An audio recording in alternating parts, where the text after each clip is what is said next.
హరి ఈరోజు పొద్దుగాల ముచ్చట పాయింట్ ఆఫ్ వ్యూ చూసుకుంటే గరికపాటి చెప్పిన ఒక విషయాన్ని మనుషులు అనారోగ్యాలు రావడానికి ముఖ్యమైన కారణాలు అనే పాయింట్ చూసుకుంటే మనుషులు తినే తిళ్ళు వాళ్ళు పెట్టుకునే ఒత్తిళ్ళు అనే పాయింట్ మీద మాట్లాడాలనుకుంటున్నా.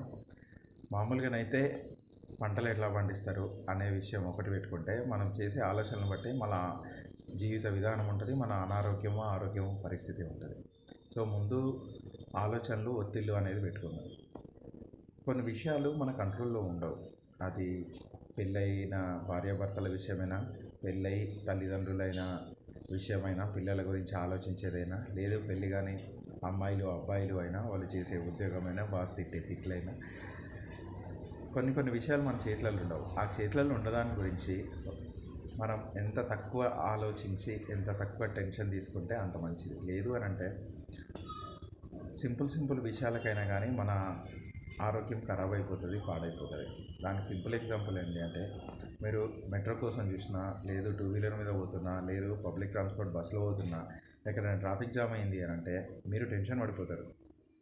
మీరు చేసే పని దగ్గరికి లేట్ అవుతుందేమో, ఆఫీస్కి లేట్ అవుతుందేమో, లేదు ఏదన్నా షోరూమ్కి పోయి కొనుక్కోవాలనుకున్నది లేట్ అవుతుందేమో, లేదు బాయ్ ఫ్రెండ్ గర్ల్ ఫ్రెండ్ వాళ్ళ కోసం లేట్ చేసినామేమో అని చెప్పేసి ఆ టెన్షన్ ఉంటుంది. ఆ టెన్షన్ యాక్చువల్లీ మీరు పడే అవసరం లేదు, కానీ మనం పడతాం. ఎందుకు అని అంటే అక్కడ లేట్ అయిపోతే ఆ పర్సన్ను కలవలేము అని ఒకటి.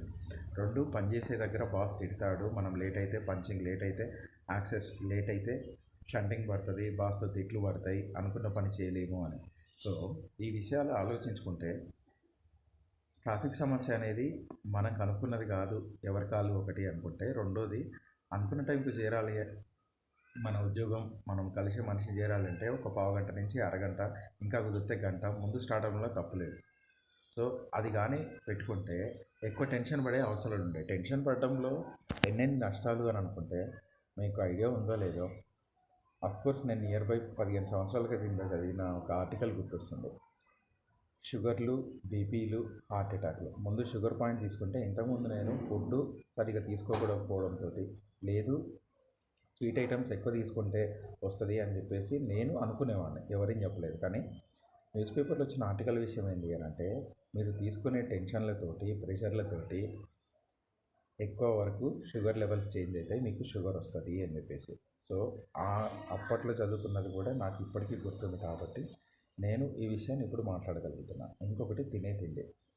సో ఎక్కువ వరకు బయట తిండి, హోటల్స్ కానీ రెస్టారెంట్స్ కానీ చూసుకొని మనకు నచ్చింది మనం కలిసి తింటున్నాం, రుచికరంగా తింటున్నాం, మనం డబ్బులు పెట్టి తింటున్నాము అనేది అక్కడ వరకు ఆలోచన బాగానే ఉంటుంది. కానీ ఎప్పుడైనా ఎవరైనా తయారు చేసే ఒక టిఫిన్ ఐటమ్స్ కానీ, స్నాక్స్ ఐటమ్స్ కానీ, భోజనం కానీ అమ్ముతున్నారు అని అంటే వాళ్ళు లాభం చూసుకొని అమ్ముతారు. ఫస్ట్ మీకు ఆఫర్లు పెట్టిండు అంటే 500 ఐటమ్ 250కి ఇస్తున్నావు అంటే అక్కడేదో మతలబు ఉంటున్నాయి కదా.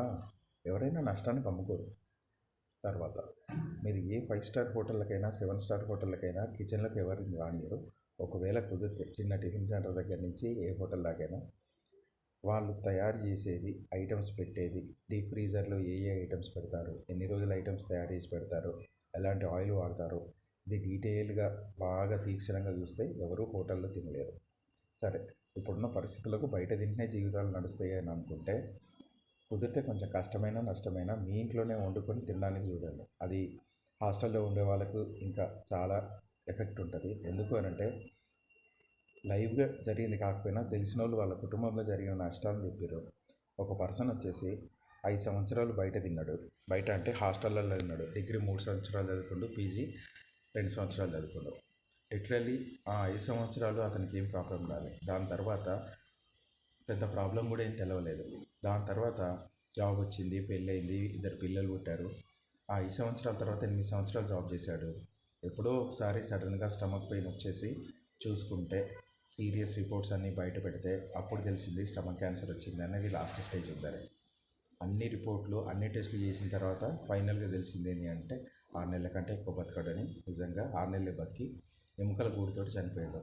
ఇంకో అమ్మాయి, ఎంబీబీఎస్ చదువుతున్న అమ్మాయి, బ్రేక్ఫాస్ట్, లంచ్, డిన్నర్ అన్నీ బయటే తింటూ ఎంబీబీఎస్ కంప్లీట్ కూడా చేయకుండా హార్డ్లీ 3 to 4 years అదే తిన్నందుకు తిని చనిపోయింది. ఇది ఒత్తిళ్ళ గురించి చెప్పాలనుకున్నా. Thank you.